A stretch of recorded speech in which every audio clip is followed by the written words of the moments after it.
Anything Can Happen in the Dark. Narrated by Alessandra for Cupido in collaboration with SAGA. In the Car by Elliot Watson. We were en route to the cabin. I was behind the wheel while David took a rest.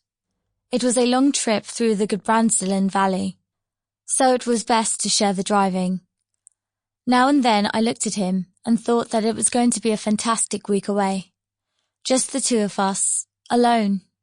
There would finally be time for the feelings we'd put to one side during the last few stressful weeks before the summer holidays. There probably wouldn't be much time for hiking the first few days. Malin, can you please stop at the petrol station up there? I'd like to get something to read. David had woken up again. I swung into the petrol station and turned off the engine. Can you get me a Coke or something? I asked. David nodded. He returned a few minutes later with a Coke and a magazine under his arm. I put the car into gear, indicated, and drove out of the station onto the main road. After a while I glanced at David and had to look twice. What kind of magazine had he bought? It looked like it was Cupido. It's been ages since I've seen that magazine, I said. We'd bought a few copies of Cupido a couple of years ago, but that had been about it. I remember that I'd read the erotic text and been really turned on.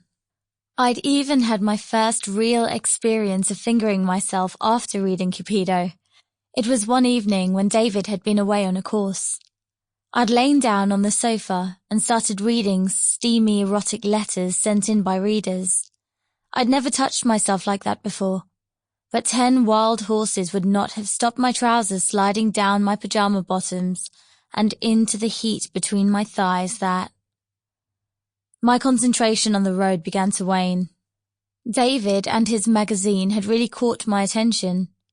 I let go of the gear stick and ran my hand down David's thigh, to his crotch. Finding the bulge I knew was there.